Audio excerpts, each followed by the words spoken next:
With the conflict on Cygnus continuing to escalate, the Cygnus Liberation Front forces are in the midst of an ongoing siege of the planetary capital Virojoki, which has just entered its sixth day of consecutive fighting. While the CLF forces hit the city in an unexpected vigor last Thursday, the attack stalled out, with the Colonial Guard forces holding the lines in key sections of the city. Colonial forces have been primarily pushed across the river, with key exceptions such as the Capitol building, a few scattered holdouts, but most notably, the Day of Hope Medical Center you see here. Day 0 of the attack saw this hospital turn into both a frontline position and a refugee center for fleeing citizens attempting to escape the carnage. While the forces at the hospital managed to evacuate the civilian presence, they missed their own opportunity to retreat, which left them stranded with no way out. No other choice, colonial troops in the hospital decided to fortify the positions and make a stand until reinforcements can break through. With supplies draining from the hospital at a rapid speed, CMA forces managed to airdrop in supplies such as food, ammunition, and water, some even raiding the local grocery store nearby to keep the fight going.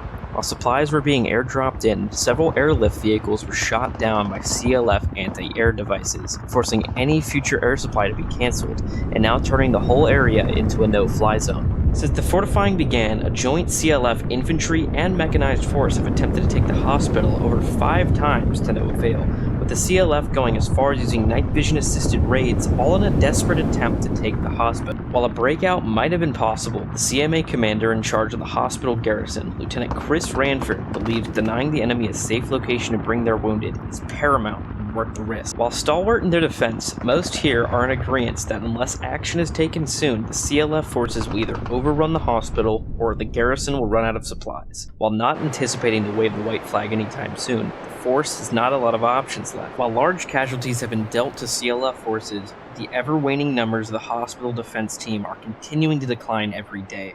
With over 2/3 of the original force being killed in less than a week of action, the lieutenant is hoping for the CMA to make a breakout offensive in the next few days, but even that may be too long. Despite their losses, many of the soldiers have a large motivation to defend this hospital, as it has become a symbol for the planet after the brutal bombing campaign by the CLF forces nearly 3 weeks ago to the day.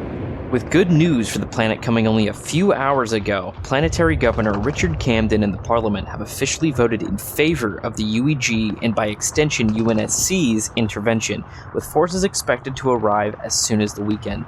I've been Christopher Layden, CBN.